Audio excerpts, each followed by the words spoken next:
Ladies and gentlemen, why is it that in the moments we feel most lost, most uncertain, most afraid, we're also given the greatest opportunity to grow? You see, life has a way of putting us on routes we never planned to walk. The map disappears, the signs vanish, and all we're left with is a quiet whisper. Trust me, we've all been there, standing at the edge of something unknown, heart racing, unsure if the ground will hold when we take that next step. And it's in that moment, not when everything is clear, but when everything is unclear, that faith begins. Faith is not the absence of fear. Faith is the courage to move forward despite fear. Today, I want to talk to you about why real faith. Faith that transforms, faith that leads, faith that builds empires of purpose, requires one simple, powerful acting a step, even when the road seems uncertain. Especially when it does, let's begin. Faith begins where certainty ends. It's a simple phrase, yet it carries the weight of life's most defining moments. We live in a world that teaches us to seek control. From the moment we wake up, we plan, we schedule, we analyze, and we strive to predict. We feel safe when we know what's coming next. But the truth is, life doesn't always go according to plan. Circumstances shift, people change, plans fall apart. And that's where faith steps in, not as a replacement for logic, but as a bridge over the gap that logic can't cross. There comes a moment in every person's journey when what's ahead becomes blurry. Maybe it's the loss of a job. Maybe it's a diagnosis that shakes your world. Maybe it's a relationship that ends or a dream that suddenly seems unreachable. Whatever it is, it puts us in a place where we can no longer rely on what we know. That place, as uncomfortable as it may be, is sacred. It is where faith is born. Faith isn't needed when the answers are obvious. When the path is clear and the outcome is guaranteed, we're not operating in faith. We're operating in familiarity. But the real test, the real invitation, comes when you have no clue how it's going to work out, and still you choose to move forward. That's where faith lies. It lives in the step you take when there is no visible ground. It lives in the prayer you whisper when the silence is deafening. It lives in the decision to keep going when every voice in your head tells you to turn back. This is why faith requires a kind of surrender. It asks you to let go, not of common sense, not of wisdom, but of the illusion that you must have everything figured out. It's the surrender of your need for control. Faith invites you to trade certainty for trust. Trust in a God who sees what you can't. Trust in a plan that doesn't always reveal itself immediately. Trust that even when the road is hidden, your steps are not wasted. People often say, I'll believe it when I see it. But faith flips that. Faith says you'll see it when you believe it. This isn't blind optimism. It's not denying reality. It's choosing to live by a deeper reality, one that says even when things don't make sense, there's a purpose unfolding.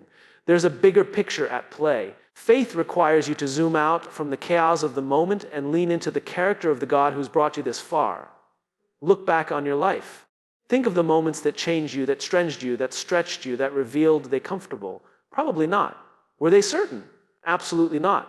But did they shape you? Yes. Did they grow you? Without a doubt. That's what happens when certainty ends. Faith takes over. And in that space, something remarkable is formed.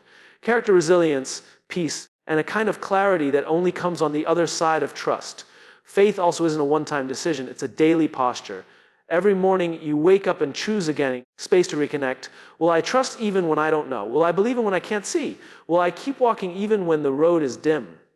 It's not about pretending everything's okay. It's about believing that even in the uncertainty, you're not alone. God hasn't left you. In fact, He may be closer in the silence than He ever was in the noise. So if you find yourself in a place today where nothing seems certain, where the answers are few and the questions are many, don't panic. Don't let fear convince you that you've lost your way. This may be the exact place you were meant to reach, because this is where faith begins. And once faith begins, everything changes, not always around you, but always within you. Faith is not the absence of uncertainty. It is the courage to keep going in spite of it. Because sometimes the most powerful thing you can do is take a step even you're not sure where it leads. The first step is obedience, not understanding. That truth challenges us deeply because we live in a world that conditions us to believe we must understand everything before we act. We want answers before commitment, clarity before movement, and proof for belief. But when it comes to walking with God, when it comes to faith, that's not how it works. Faith, at its core, isn't about having all the information. It's about trusting the one who does. Obedience doesn't always make sense in the moment. Sometimes God asks you to take a step before He shows you the destination. He might call you to leave something familiar, start something new, or forgive someone who hurt you without showing you the outcome first. It's in those moments where obedience is tested because the human heart craves certainty. But faith begins when you act not because you see the full picture, but because you trust the one who painted it. Think about the story of Abraham. God tells him to leave his home, his people, everything familiar, and go to a land that he will show him. Not, I've mapped it out for you. Not, here's the GPS coordinates. Just go. And Abraham goes. That is obedience. That is the first step. And it happened before he understood the full journey. His trust wasn't in the clarity of the map. It was in the voice of the one who called him. Too often we wait for understanding before we obey. We say, I'll start when I know how it's all going to work out. I'll forgive them once I know they deserve it. I'll take that leap when I'm sure I won't fall. But that's not obedience. That's negotiation. That's control. Obedience says, yes, Lord, before it says why. It responds in trust even when the path ahead looks foggy. Because real faith is not built on visible outcomes. It's built on invisible conviction. There's something powerful that happens when we choose obedience first. It unlocks doors we didn't know existed. It moves us forward when our minds want to stay still. The first step doesn't have to be big. It just has to be faithful. It's in that small act of saying eyes. Without a full explanation, that transformation begins. That's when the story shifts. God doesn't always reveal the whole staircase. He often just gives us one step. And when we take it, he gives us the next. But we'll never see the second if we don't take the first. Obedience also builds trust. Every time we say yes to God without full understanding, we learn a little more about his faithfulness. We start to see that he doesn't call us to confusion. He calls us to courage. And even if the path wins in unexpected ways, we can look back and see how every step was leading somewhere meaningful. That hindsight is powerful, but it only comes after obedience. The world tells us that knowledge is power, but in the kingdom of God, obedience is power. Not blind, robotic obedience, but a living, breathing, relational obedience that says, God, I trust you more than I trust my need to understand. That's where peace begins. That's where spiritual maturity grows. Understanding might comfort you for a moment, but obedience will carry you for a lifetime. Sometimes the reason we feel stuck isn't because God hasn't moved. It's because we haven't. We're waiting for all the answers before we say yes, while God is waiting for our yes before he gives the answers. He's not trying to confuse us. He's trying to draw us closer. And sometimes the only way to get closer is by stepping into the unknown, guided not by clarity but by conviction. Obedience before understanding is not weakness. It's one of the strongest, most courageous choices you can make. It means you're trusting in God's character, not just his plan. It means you're choosing to believe that his ways are higher than yours, even when they don't immediately make sense. So if God is calling you to something today, something that doesn't quite add up yet, don't wait for all the pieces to fit. Don't wait until it feels safe. Take the first step. Say yes. Walk forward. Not because you understand everything, but because you believe in the one who does. Because that's where faith begins. That's where lives change. That's where miracles happen. And it all starts not with understanding, but with obedience. Trust is built in the unknown. It's not formed in comfort, clarity, or predictability. It's forged in the moments when we don't have all the answers, and when the path ahead isn't clear, and when we're forced to rely on something or someone beyond ourselves. Trust is a journey, not a transaction. And more often than not, that journey leads us into unfamiliar places, not to harm us, but to shape us. We all want to trust God, but the truth is, real trust can't be developed in theory. It must be tested in reality. You don't truly learn to trust when everything is going right. You learn to trust when nothing makes sense, when your plans fall apart, when the door you were sure would open suddenly slams shut, when you're walking through the fog with no roadmap. Those are the places where trust takes root. That's where you learn to say, even here, even now, I still believe. The unknown is uncomfortable for most of us. We're wired to crave certainty. We want to know the outcome before we commit. We want to see the results before we take the risk. But God doesn't always work that way. In fact, he rarely does. He calls us to walk by faith, not by sight. And faith requires that we step into what we can't fully see. That's not weakness. That's spiritual strength. Trust is not built in knowing what God will do. It's built in believing that whatever he does will be good, even if it's different from what we expected. That kind of trust isn't passive. It's active. It means showing up even when you don't feel like it. It means praying even when the answers don't come quickly. It means obeying when the reward isn't immediate. That kind of trust is only developed in the tension of uncertainty. Consider the story of Peter walking on water. When Jesus called him out of the boat, Peter didn't ask for a detailed explanation of how it would work. He responded to the invitation. And for a moment, he walked on the very thing that should have drowned him. But as soon as he started to focus on the wind and the waves, the uncertainty, he began to sink. That story isn't just about miracles. It's about trust. Jesus didn't promise Peter a calm sea. He simply said, "Come." And trust is built in saying yes to that invitation. Even when the waves are high, the unknown stretches us. It reveals what we really believe. It exposes the places where our confidence is more in ourselves than in God. And it gives us the opportunity to shift that confidence. Not because we feel strong, but because we know He is. The unknown doesn't mean God is absent. In fact, He often hides the full picture, so we'll seek Him more. It's not punishment, it's preparation. Every great story of faith in the Bible includes a chapter of the unknown. Noah built an ark before the rain. Moses stood at the Red Sea before it parted. David faced Goliath with no armor. Mary said yes to carrying the Savior before she understood what that would mean. Time and time again, trust was built, not when everything was explained, but when everything was uncertain. And the same is true for us. The moments that stretch us the most are the ones that grow our trust the deepest. It's in the hospital waiting rooms, in the quiet seasons of delay, in the closed doors and unanswered prayers. That's where we decide, will I lean on my own understanding, or will I trust the one who sees beyond what I can?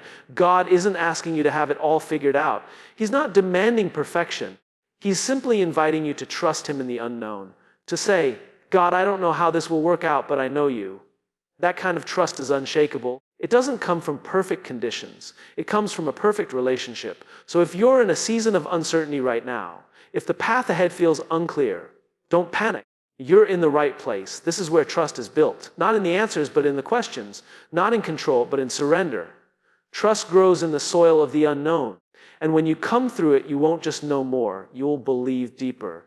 And that belief will carry you farther than certainty ever could. Delay is not denial. God works in the waiting. Those words can feel both comforting and frustrating, especially when you're in the middle of a season where it seems like nothing is moving. You pray, you believe, you obey, and there's silence. Still, the doors remain closed. Still, the breakthrough doesn't come. It's in those long, drawn-out stretches of waiting that doubt begins to whisper. Maybe it's not going to happen. But faith answers, just because it hasn't happened yet doesn't mean it won't. God's timing is not our timing. That's one of the most challenging truths to accept. In our fast-paced world, we're used to immediate results. We want overnight success, instant healing, quick answers. But God doesn't operate on our schedule. He's not in a rush. He's not bound by the clock. He's more concerned with the process than the pace. And often, He does His deepest, most transformative work in seasons of delay. Waiting is not wasted time. It's refining time. It's the space where character is built, where trust is tested, and where faith is purified.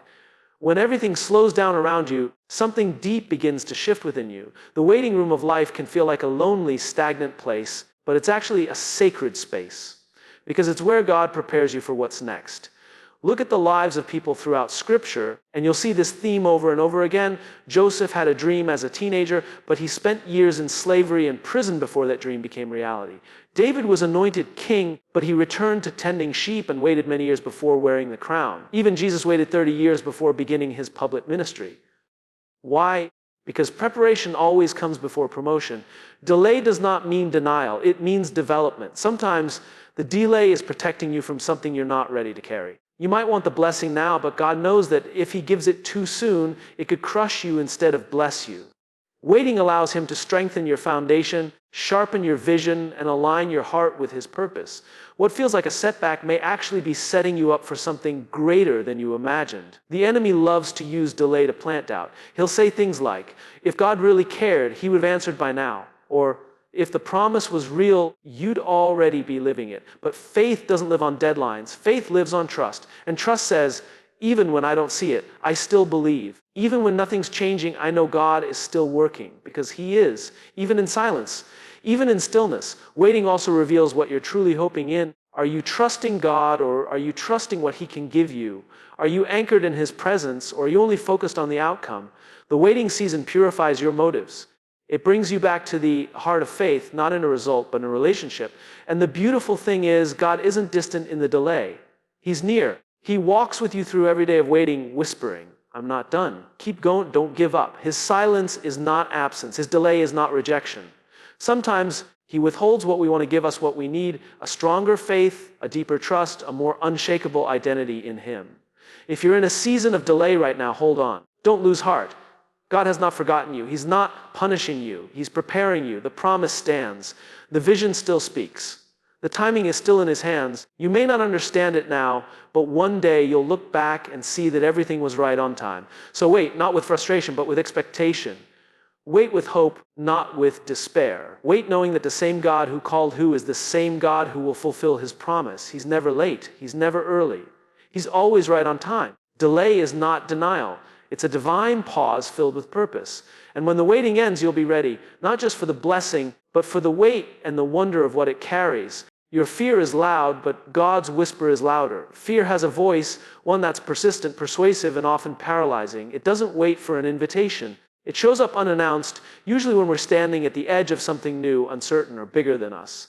It speaks in what ifs and worst case scenarios. What if you fail? What if you're not enough? What if this doesn't work? And the louder fear gets, the harder it becomes to hear anything else. But in the middle of that noise, if you listen closely, you'll hear something deeper, steadier, more faithful than fear in the whisper of God.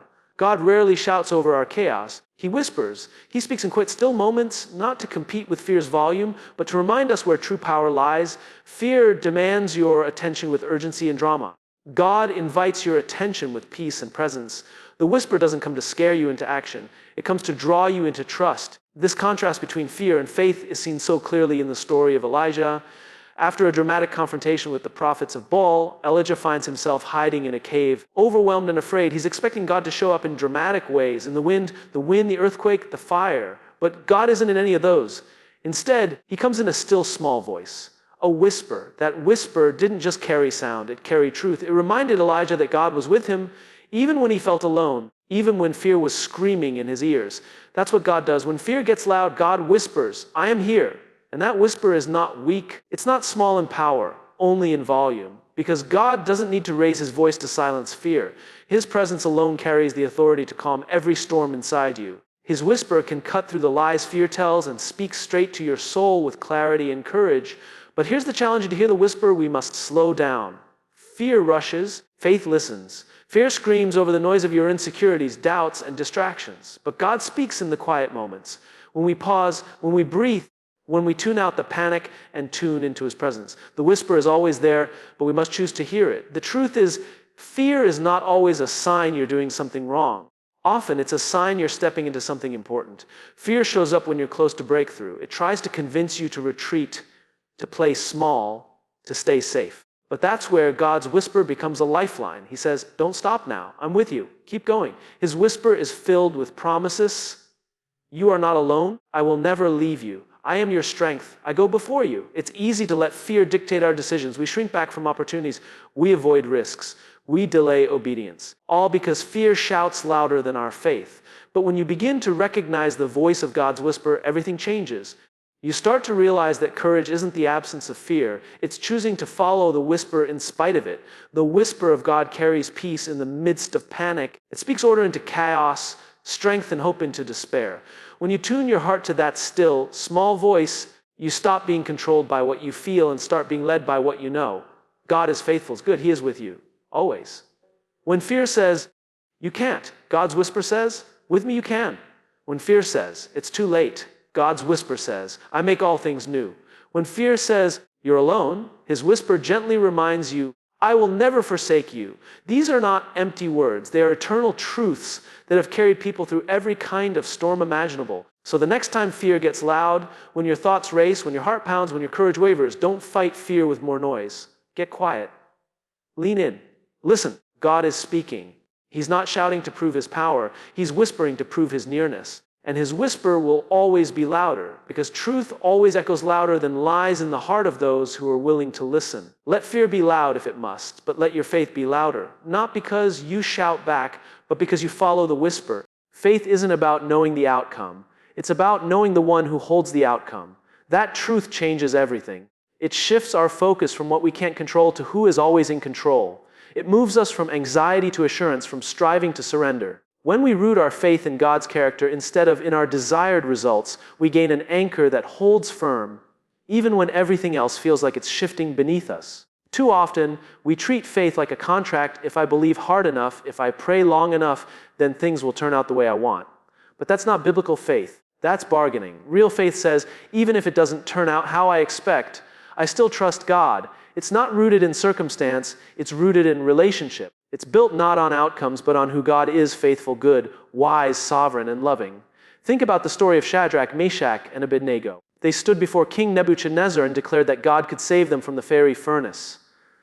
But they didn't stop there. They added, but even if he doesn't, we will not bow. That's faith. Not a belief that God would do exactly what they wanted, but a trust that he was still worthy, still God, still good, regardless of the outcome. That kind of faith doesn't come from a surface level understanding of God. It comes from walking with him, trusting him in the dark, seeing his hand even when it's hidden. It's the kind of faith that says, I don't need to see the finish line to keep running. I just need to know who's running with me. Because when you know God, really know him, you learn that his plans are better than your preferences, and his timing is better than your deadlines. We all face situations where the outcome is uncertain: a diagnosis, a job opportunity, a relationship, a calling. And in those moments, we're tempted to place our faith in what we hope will happen. But outcomes can't hold the weight of your trust. They shift and change and often surprise us. Only God is steady enough, strong enough, trustworthy enough to carry that kind of faith. There's a subtle trap we fall into when we base our faith on outcomes. When things go our way, we believe more. When they don't, we question everything. But faith that rises and falls with results is not faith. It's dependence on circumstances. True faith is constant because its source is constant. It says, even if I don't get the job, even if the healing doesn't come, even if the dream takes longer than expected, I still trust God. That is the faith that pleases him. Not faith in what he does, but faith in who he is. And the beautiful part is this: when we truly trust the one who holds the outcome, we can walk in peace even when we walk through uncertainty. We're no longer controlled by what might happen. We're confident in the one who already knows what will. We don't have to manipulate, overthink, or panic. We simply trust. And in that trust, we find rest. God never promised we'd always understand his ways, but he did promise he would never leave us. He never guaranteed predictable outcomes, but he did guarantee his presence. And that's more than enough. Because when you know God is with you, you don't need to know how the story ends. You just need to trust the author. Letting go of outcome-based faith is one of the most freeing things you can do. It releases you from the pressure to make things happen and invites you into the peace of letting God lead. It doesn't mean you stop hoping or praying or dreaming. It means your hope is anchored in something deeper than results. It's anchored in a person. So whatever you're facing right now, whatever outcome you're waiting for, don't let your peace rise and fall with the circumstances. Root yourself in the character of God. Remind yourself of his faithfulness in the past. Rest in his goodness today, and trust him with tomorrow. Because faith isn't about scripting the ending. It's about trusting the one who's already written it, and knowing that he writes every story with wisdom, with purpose, and with love. When you know him, you don't have to know the outcome. You just have to keep walking, keep trusting, and keep believing. He's already gone before you. And he never fails.